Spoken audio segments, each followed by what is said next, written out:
Aujourd'hui, je voudrais te parler de la consommation.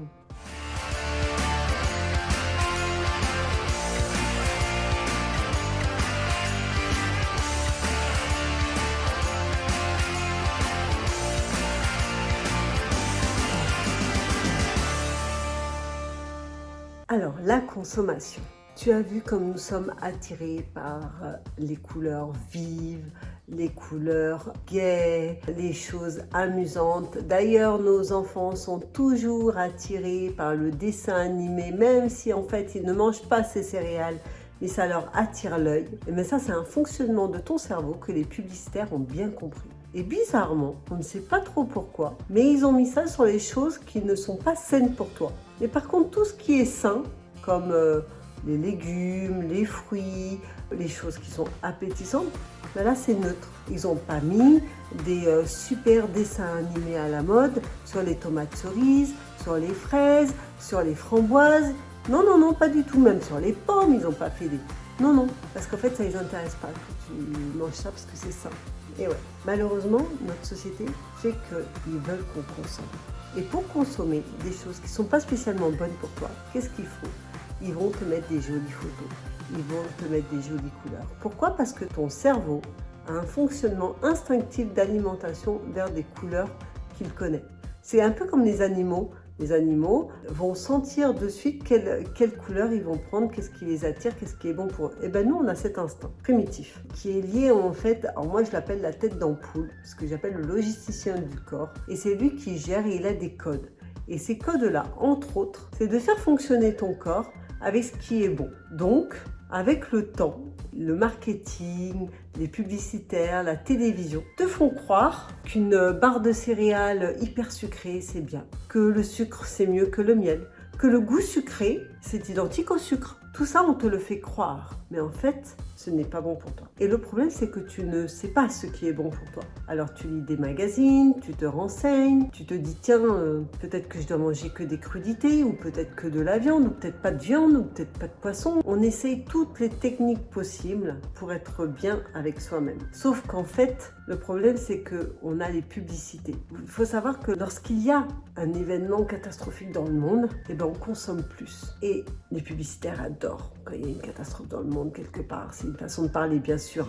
Bien sûr qu'ils ne le souhaitent pas. Mais ça augmente ta consommation. Certaines personnes disent, bah moi je ne peux pas aller au club de sport, j'ai pas d'argent. Alors si tu enlèves tout ce qui n'est pas nécessaire pour ton corps à boire et à manger, je pense que tu vas faire des grandes économies. Dis-moi tout ce que tu as en triple dans ton placard et que tu continues à acheter de peur de ne pas avoir assez de nourriture, la peur de manquer, la peur de ne plus te faire plaisir, la peur de ne pas avoir ta quantité nécessaire. Pourquoi ? Parce que le fait de manger t'apporte une douceur. Et dans la vie, si tu n'es pas bien entouré de personnes compréhensives, gentilles, mais qu'est-ce que tu vas chercher ? Tu vas chercher à compenser. Et vers quoi ? Vers la nourriture. Et qu'est-ce que fait le marketing ?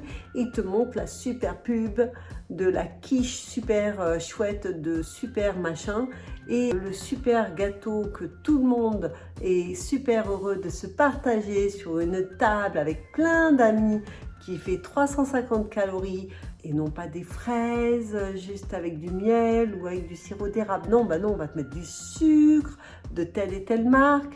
Voilà. Il faut savoir qu'il faut faire la part des choses entre ce que nous propose la surconsommation, le marketing et ce qui est bon pour toi. Et si tu réfléchis à ce qui est vraiment bon pour toi et ce qui te met en forme et ce qui t'aide à avancer, eh ben, tu vas voir qu'il y a plein de choses qui ne te seront pas nécessaires. Ça ne veut pas dire qu'il ne faut pas se faire plaisir. C'est pas ce que je dis. Je dis juste que ce n'est pas nécessaire. Et si tu remarques toutes les choses que tu ne consommes pas alors que tu les achètes parce que tu as eu envie, parce que la publicité est revenue dans ta tête, d'un seul côté, il dit, il faut que j'achète ce produit. Pourquoi ? Parce que j'en ai envie.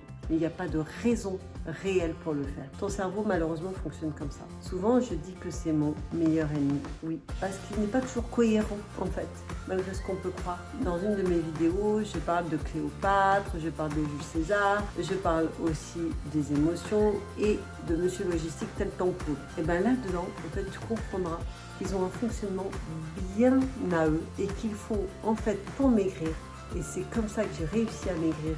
Et c'est comme ça que je stabilise mon poids depuis 5 ans parce que maintenant, je comprends comment fonctionne mon cerveau et mon corps. Et je ne me laisse plus leurrer. Voilà, j'espère que j'ai pu t'aider à comprendre ton cerveau.